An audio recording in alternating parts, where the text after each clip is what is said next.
Oh, hello and welcome to a new episode of Interview with Irene.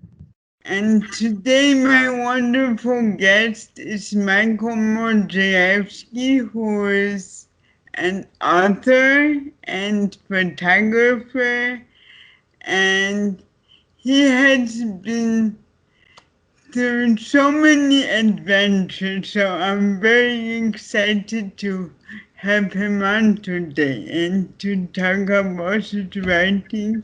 I still have, I have your book right here, one of your books, Insight Passage about Alaska. I keep it on my bookshelf right here. And thank you so much for coming on. I'm very honored to have you today, Michael. Thank you, Irene. I'm honored to be on your program. Um, so wouldn't it be alright if we start a little about your background? Sure. When did the writing begin? Yes. Well, it really began when I was a boy. I was living in Cleveland, Ohio, and my mother read me to sleep every single night with all the Grimm's fairy tales, King Arthur, all the magical stories. And she would read me to sleep. And she said that even when I fell asleep, when my eyes were closed and I was deep breathing, she kept reading. And it's been proven that if you want to learn a language, let the tape recorder run all night, because I really believe that our subconscious never sleeps. It's like a pilot light in an oven. It never completely goes out. So she would keep reading even if I conked out or fell asleep early. And all this, she put the sense of story and the love of language into my ear by reading, out loud. And then one night she read a book to me called The Call of the Wild by Jack London. And I don't know why that particular book, for a boy living in an industrial city like Cleveland, Ohio, I don't know why that particular story resonated so deeply in my soul, but I spent the rest of my life trying to answer the call. And I was very fortunate to end up on a wilderness island in the Inside Passage to Alaska, living very much the Jack London life. But if it hadn't been for my mother reading to me at night, and one night The Call of the Wild just flipped the switch. Wonderful. So, you mentioned Alaska. So, when did you move? You've been to so many places. So, when did you start traveling to Alaska and Well, other? I always knew that I wanted to be a writer. Yes. So what I did is I went to Indiana University because they have one of the best journalism schools in the country. And there was a World War II correspondent named Ernie Pyle. And they actually named I think he was from Indiana, and they named the journalism school after him. So when I was at IU, I was like a sponge. I mean, I soaked up every creative course I could. I was like a kid in a candy shop. I majored in journalism, English literature, art history. I did theater. I just wanted to learn how to communicate. So when I left IU, I wanted to be a ski bum, just sort of take a year off. And I traveled through Europe with a backpack and a Ural pass. And I ended up in Aspen, Colorado. And then I was still looking to answer the call of the wild, because Aspen, Colorado was very beautiful, but it was very, very expensive, and Hollywood was taking over. So they're famous, Aspen is, for having, besides the skiing in the winter, it's very cultural there. And they have a lot of music festivals and a lot of intellectual meetings in the summertime. So they were having an international design conference in Aspen. And I was a starving, journalism guy. I was going out for the LA Times and New York Times, writing these great stories in Lapland and Africa.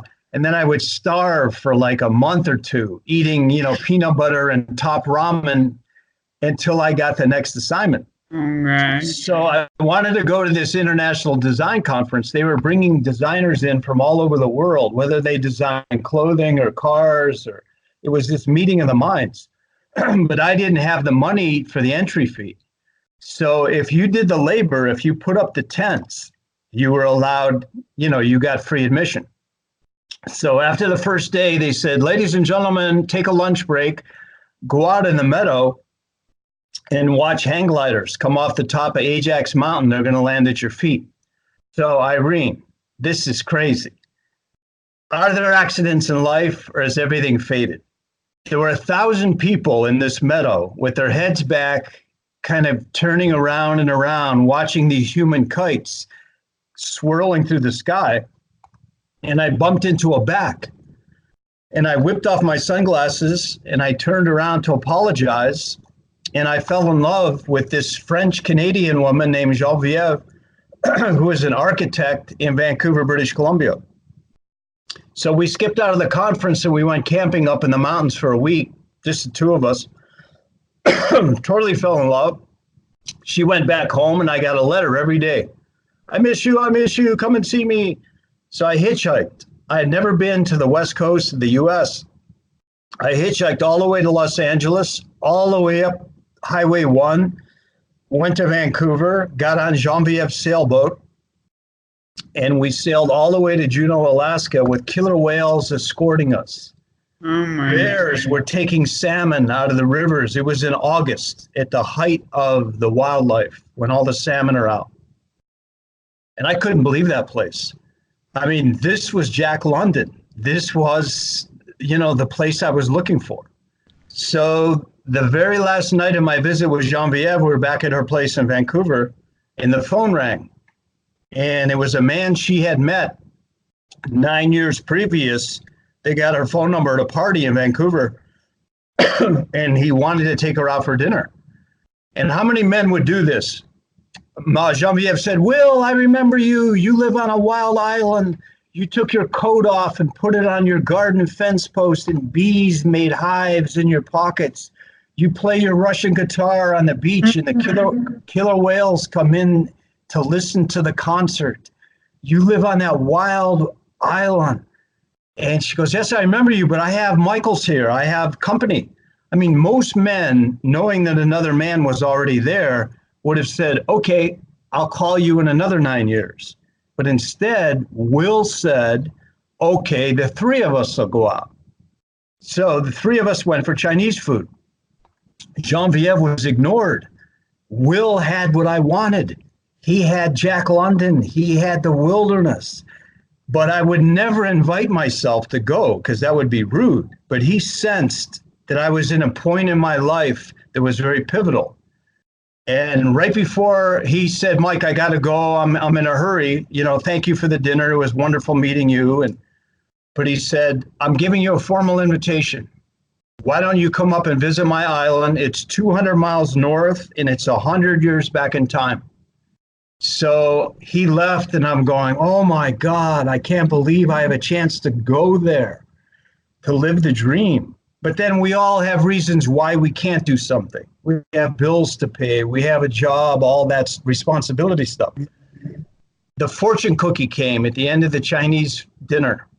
I randomly grabbed it. I cracked it open thinking nothing of it. And the fortune cookie read, you are going on a journey to an exotic land. Do you need a hammer to hit you over the head? So long story short, I went to Will's Island. I was going to stay 2 weeks, and I ended up staying 2 years, and that's where I wrote my first book. That's incredible. So if I hadn't have bumped into a back, if I was standing 3 feet to the left or the right, and I hadn't have bumped into Geneviève, because I really believe there are angels on earth. They might not have wings on their back, but they come into your life as an emissary to maybe introduce you to a person, to put you on your life path. So Genevieve gave me my life. Through her, everything happened. Yeah, that's that's a really incredible story. So was that an accident or was it meant to happen? Yeah, it was meant to be, I believe so. Yeah. But it's like the right place at the right time. I just happened to be in the right spot, you know? Yes. Um, so where else have you traveled to? Oh my God. I mean, just so many places because I really believe travel is one of the best educations, and it's also the best argument against ignorance and against racism. Right. Because when you go to foreign lands, you learn that the color of somebody's skin does not matter. We're all the same. We all want the same things in life. And one of my other favorite places in the world is Africa. It's very different than Alaska, but yet it's the same. And that there's wild animals still, there's native people. So I've climbed Kilimanjaro, led walking safaris in Tanzania. I mean, have you ever been on safari in Africa? Have you ever gone? I haven't, but I Oh, would love to. it is the most, it changes people's life. And when so many people go to Africa, they feel, I've been here before. It's almost like it's encoded in our DNA because there's a theory that you might call Adam and Eve or whatever. Actually, the first humans evolved in Africa, and then 100,000 people came out of North Africa, and they basically populated the world. Yeah. And then everybody's skin color changed depending on how strong the sun was in the place where they decided to settle. Right. So many people, whether they're socialites from Los Angeles or, you know, hardcore businessmen from New York, they feel like they're home again because it's almost a genetic thing encoded in our DNA. Right. Right. I subscribe to the theory too that the first humans came from Africa. So Because one of my favorite places in Africa, in Tanzania, there's 100-mile circle. And there's so many magical places, including the Olduvai Gorge, where the Leakey family found all the hominid bones, like Lucy, right. where the ape first started standing upright, Right. you know, evolving in the open savanna. And then you have the Serengeti Plains, where 1 million animals migrate through the grasslands. And then you have Kilimanjaro, which is the highest mountain in Africa. And it's Ngorongoro Crater is another place. Oh my God. I told my wife when I die, I want my ashes spread in that crater. Oh, wow. Because it is so magical. It's 7,000 feet up in the air, and it's an old volcano, a giant volcano that imploded. It collapsed on itself. It is 12 miles across the diameter, and it's a Garden of Eden. There are so many ecosystems there, and you can see the big five of the animals like within an hour in that crater. And there's a couple lodges that are environmentally blended right into the native rock up on the rim. And you get up in the morning, you go sit on your balcony high in the sky. Monkeys are like taking croissants off your table. You watch the sun come up and it spills blood red light like a chalice into that crater. It's one of the most magical places in the world. And all the elephants that are horribly being poached right now, they know that if they can go up there into the crater, they're protected. So you still have some of these bull elephants with tusks that are like 10 feet long because they know that they're protected and they find their way up into the crater. So it's almost like going back in time to old Africa there. And when people say they're bored, I go, how could you be bored? Take a trip, read a book, talk to Irene, you know? Thank you so much. I appreciate that. So, and also, I've seen your incredible photography and Oh, well, thank you. your love of nature. Um, you've also worked on a cruise ship, am I right? Yes, for 5 months every year, Nice. from May through September, Yes. I work on a Princess cruise ship going to Alaska. Oh, wow. And we do 20 cruises in a row, round trip from Seattle for 7 days. And we go to Glacier Bay, we see whales, we see northern lights. And Irene, every cruise, we get people from 30 different countries around the world in all 50 states because they all want to see the glaciers before they, melt down too much. And they are change. It changes your life to see Alaska. The color blue. It's so spiritual in the ice caves and in the glaciers, and to see whales breaching. They're as big as a bus, and they breach completely out of the water. And to see the northern lights, green and strawberry pink, dancing across the sky. It's absolutely magical. That's So I'm so blessed because I wrote my first book about living in the Inside Passage. Princess Cruises hired me as a naturalist and a speaker so I can give PowerPoint shows to the audiences of what to expect during their cruise. And then right outside the theater, I have my books, my 4 different books on a table. So it's a great gig for an author because you are educating people in the theater, and then you're signing your books right afterwards when they're all excited about what you're conveying to them. So it is like I pinch myself. I can't even call it a job because it's not work at all. right. That's incredible. But now you are in Boca Raton in Florida.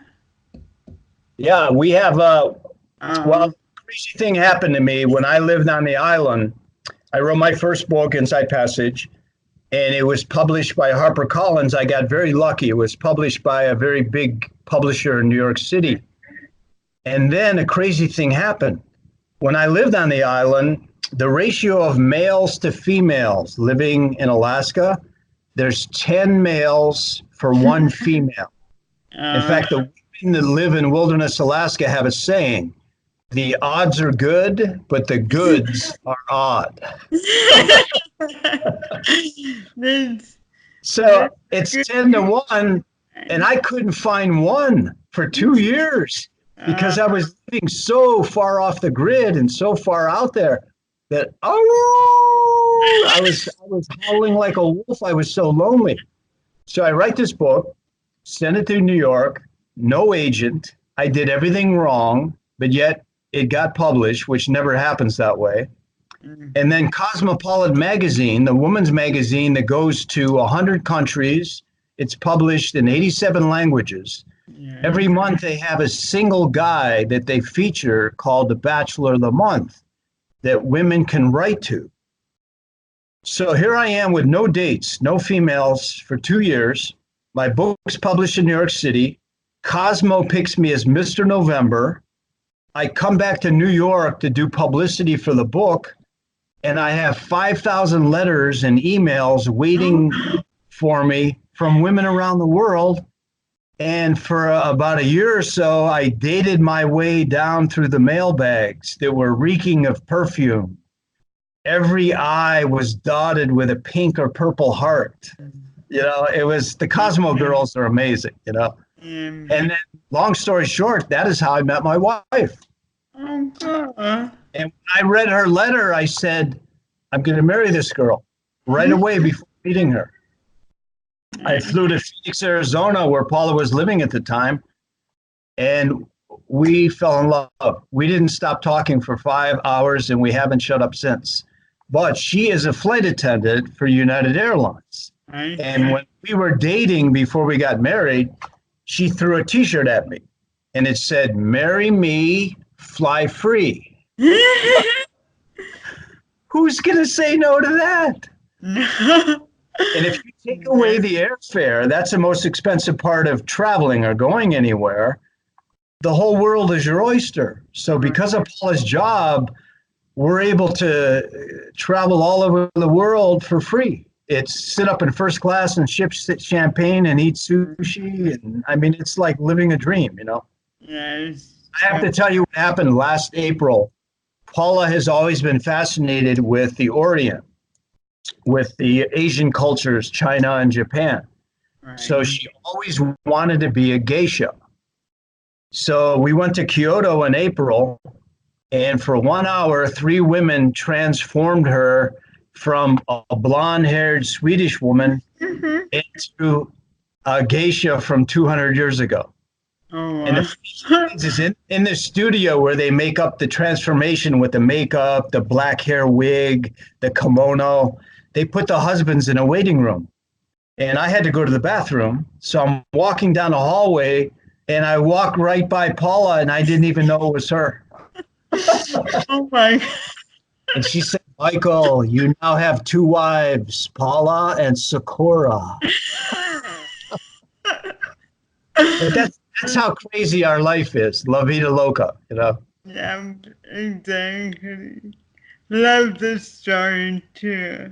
So that's amazing. It was really a pleasure to have you on today and hoping we can get you again.